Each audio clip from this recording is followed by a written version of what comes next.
하고 인사하시겠습니다. 반갑습니다. 축복합니다. 잘 오셨습니다.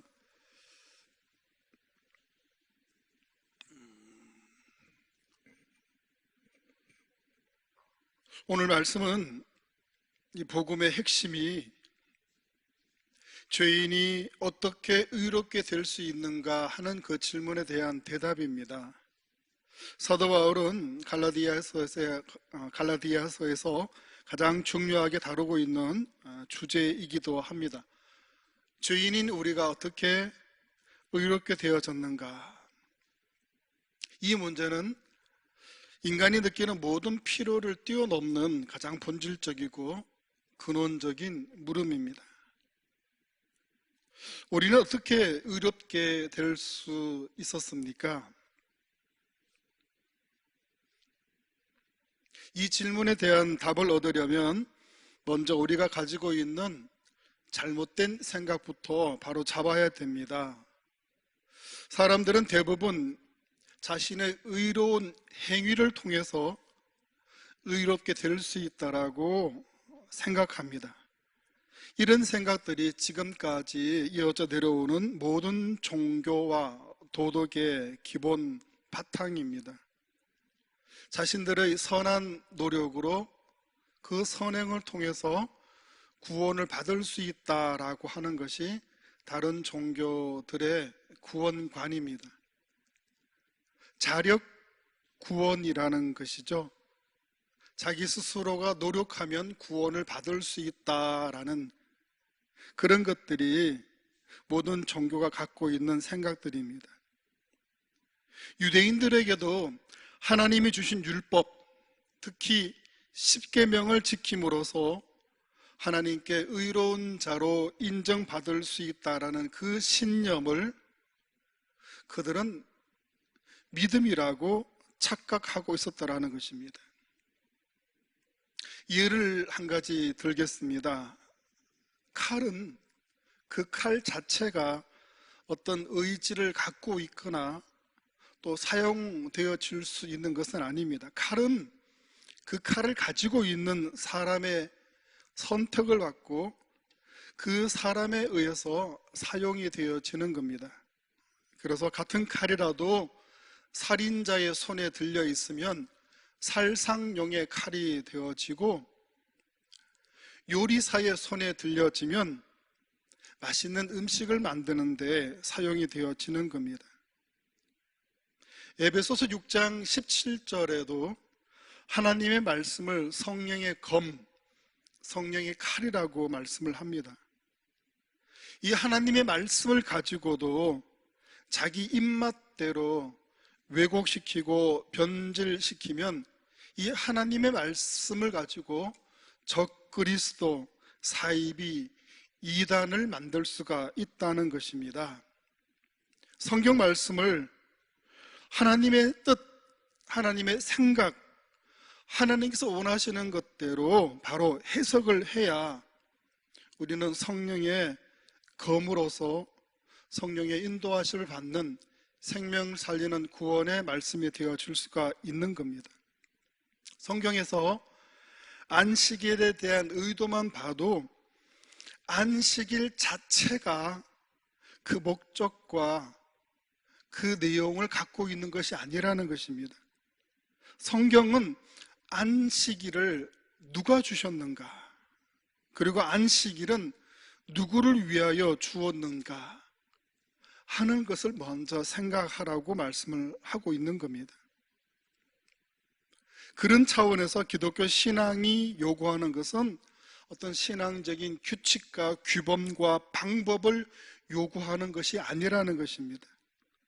신앙은 누구를 대상으로 하고 신앙을 가진 사람은 어떻게 해야 하는가 하는 것을 먼저 생각해야 한다는 것입니다. 신앙을 평가할 때 하루에 성경 몇 장 읽었느냐, 하루에 기도 시간이 몇 시간이냐 하는 것으로 평가한다면 그것은 문제가 있을 수밖에 없습니다. 왜냐하면 신앙은 그런 것들로 평가할 수가 없는 것이기 때문입니다. 칼은 녹슬거나 무뎌지지 않도록 해야 됩니다. 칼이 녹슬고 무뎌지면 칼다운 칼이 될 수가 없는 겁니다. 그렇기 때문에 칼은 늘 잘 갈아 놓아야 됩니다. 하지만 더 중요한 것은 그 칼을 가지고 무엇을 할 것인가, 또 누가 사용할 것인가 하는 것을 먼저 생각을 해야 된다는 것입니다. 잘 갈린 칼을 가지고 강도의 손에 들려줘야 될 것이냐, 아니면 이 잘 갈린 칼을 가지고 의사의 손이나 요리사의 손에 들려줘야 할 것인가 하는 것이라는 겁니다. 나는 그 칼을 가지고 무엇에 써야 되겠습니까? 나는 이 칼을 어디에 사용해야 되겠습니까? 이러한 점검이 없을 때 그 날선 칼로 교회 공동체를 무너뜨릴 수 있고, 그 날선 칼로 영혼 생명에게 큰 상처를 줄 수가 있다는 사실입니다. 그러면서도 그것이 잘못되었는 것지도 모르는 그런 무서운 상황을 만들 수 있다는 사실입니다. 성경을 많이 읽고 기도를 많이 해야 되지만, 그러나 그렇게 날선 칼을 만들어서 그 칼로 어디에 쓸지, 어떻게 사용해야 될지를 모른다면 그것은 도리어 위험한 신앙이 될 수 있다는 말씀입니다. 오늘날 많은 교인들이 교회 안에서 열리는 그 모든 행사와 예배와 의식에 참여하는 것으로 자신이 의롭게 된다라고 생각을 합니다. 그러나 어느 누구도 그 행위로서 자신을 완전하게 만들 수 없다는 것을 알아야 됩니다. 단 한 번도 죄를 짓지 않는 완전한 선함과 거룩함은 인간의 노력으로는 불가능하다는 사실입니다. 우리는 그 완전한 수준에서 한참을 벗어나 있는 연약하고 미련하고 어리석은 존재라는 것을 알아야 됩니다. 요한 1서 3장 15절에 주님은 형제를 미워하는 것은 뭐 하는 것이다? 형제를 미워하는 것은 살인하는 것이라고 말씀하셨습니다. 마태복음 5장 28절에 여자를 보고 음욕을 품는 것만으로도 뭐 하는 것이다? 이미 간음한 것이라고 말씀을 하십니다. 이러한 하나님의 율법의 기준을 완벽하게 지킬 수가 있는 사람이 어디에 있겠습니까? 그래서 율법의 행위로는 의롭다 함을 얻을 육체가 하나도 없다라는 말씀입니다. 오늘 갈라디아서에서 우리가 의롭게 되는 방법에 대해서 분명하게 말씀하고 계시는데, 우리가 의롭게 될 수 있는 그 방법은 오직 예수 그리스도 밖에 없다라는 말씀입니다. 예수님은 우리가 도달할 수 없는 그 율법의 요구를 완전하게 이루신 순종의 삶을 사신 분이십니다. 그렇다면 우리가 예수님을 믿는다는 것은 무엇을 의미하는 말씀이겠습니까? 예수님이 우리를 위해 감당하신 십자가의 대속을 우리는 머리로만 알고 동의한다고 해서 그것이 믿음이 될 수 없다는 것입니다. 성경에서 우리에게 가르쳐 주시는 믿음이란 십자가에서 죽으시고 부활하신 하나님의 아들 예수 그리스도, 이분이 나의 구세주이시고 그 예수 그리스도를 나의 주님으로 인정하고 내 삶을 온전히 주님께 드리는 것, 그것이 믿음이라는 사실입니다. 이러한 예수님, 나의 구주이시고 나의 주인이시고 내 삶을 온전히 드리는 이 예수님을 믿는다고 하면서도 아직도 자신의 감정대로, 자신의 욕구대로, 자기가 하고 싶은 대로 신앙생활하고 있다면 그것은 여전히 자기 자신이 주인이 되어 살아가는 사람이라는 말씀입니다. 그래서 예수님을 온전히 믿는다면 우리는 자신의 감정, 자신의 욕구, 자신의 방법을 내려놔야 한다는 것입니다. 그리고 오직 예수님만이 내 안에 거하신다는 사실을 인정하고 그것을 삶의 고백으로 나타내는 것, 그것이 우리의 진정한 믿음의 모습이라는 사실입니다. 그래서 누구든지 예수 그리스도를 믿음으로 새 사람이 되었다면 이제부터 자신을 살려고 하지 말고 자신을 위해 살지 말고 오직 예수님을 위해 살아야 한다는 사실을 잊지 말아야 하는 겁니다. 기독교의 원리는 내려놓고 버리는 겁니다. 예수님은 우리에게 버리는 것을 몸소 보여주신 분이십니다. 가족을 버리고 고향을 버리고 마침내 세상에서 가장 소중한 하나밖에 없는 그 목숨마저도 버리셨습니다. 그래서 예수님이 지신 그 십자가는 버림의 극한이었습니다. 이 극한을 통해서 예수님은 다시 사는 부활의 기적을 이루셨더라는 것입니다. 버리셨기 때문에 덧입을 수 있는 그런 은혜를 우리에게 보여주셨더라는 겁니다. 내려놔야 다른 새 것을 얻을 수 있다는 사실입니다. 내려놓지 못하는 신앙이 있습니다. 내려놓지 못하는 신앙을 두고 어린 아이 신앙이라고 말합니다. 교회를 오래 다녔어도, 교회에서 중직자가 되었어도 내려놓지 못하는 분들이 있습니다. 이 내려놓지 못하는 것은 어린아이 신앙입니다. 어린아이는 자기 두 손에 무엇인가를 잔뜩 들고 있으면서도 눈에 보이는 그것을 가지려고 합니다. 다른 것을 가지려고 하면 손에 있는 것을 내려놔야 됩니다. 그것을 엄마 아빠가 가르칩니다. 야, 손에 있는 건 내려놔. 그리고 저걸 잡아. 그런데 이걸 내려놓기가 아까운 거예요. 내려놓을 마음이 없는 거예요. 내려놓으면 누가 가지고 갈 것 같아.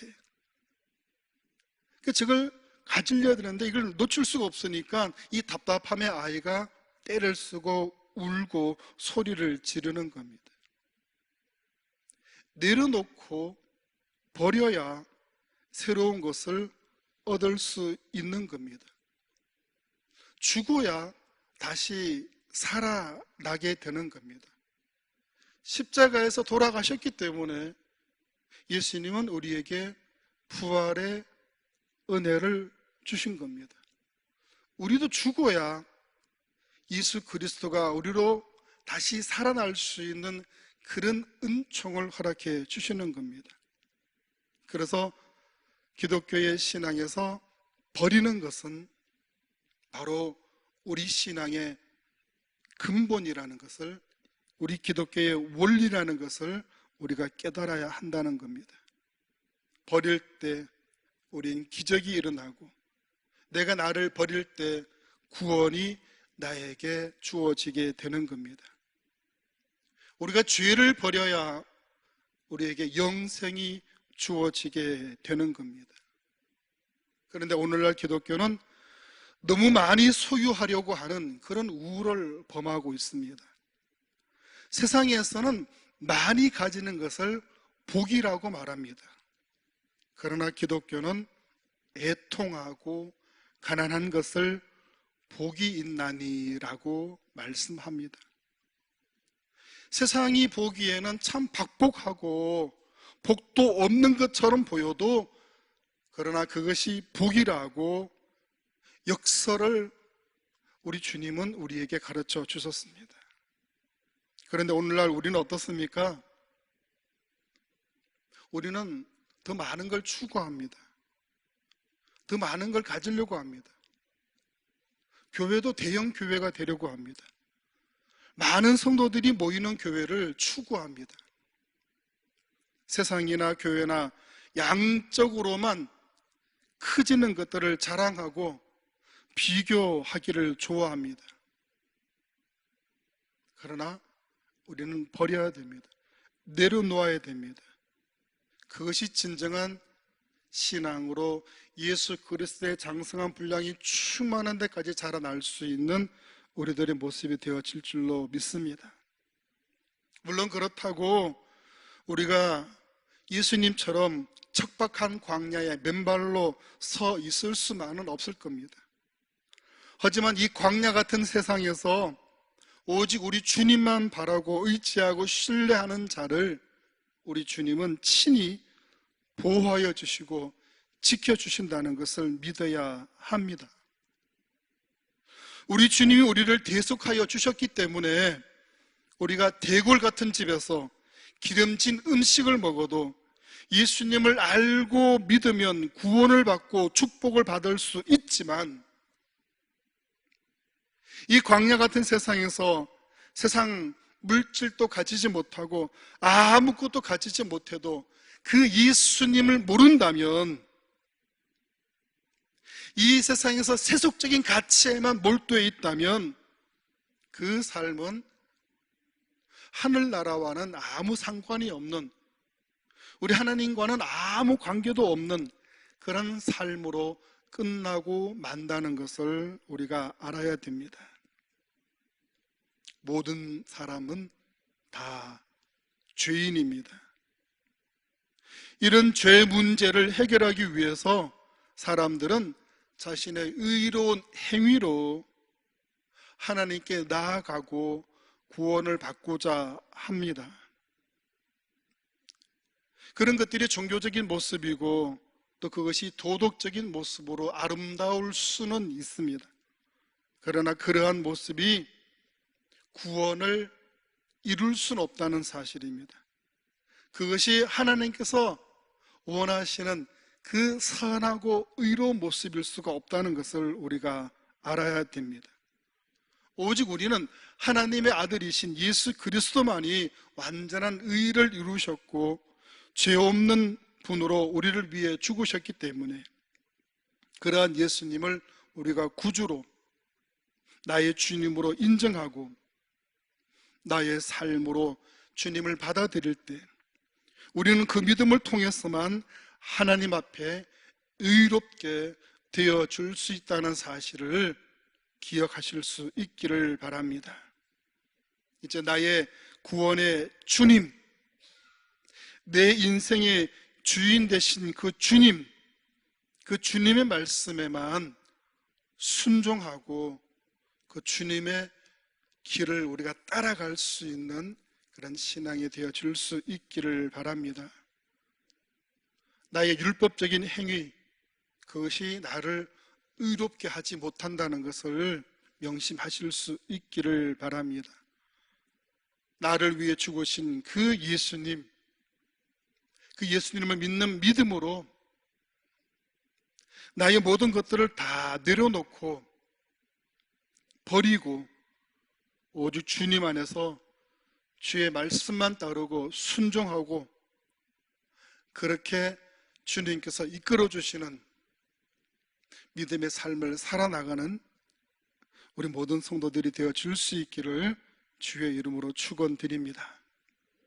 오늘 주신 말씀을 가지고 우리 같이 기도의 자리로 나아가도록 하겠습니다. 우리 기도할 때 두 가지의 제목 가지고 기도하면 좋겠습니다.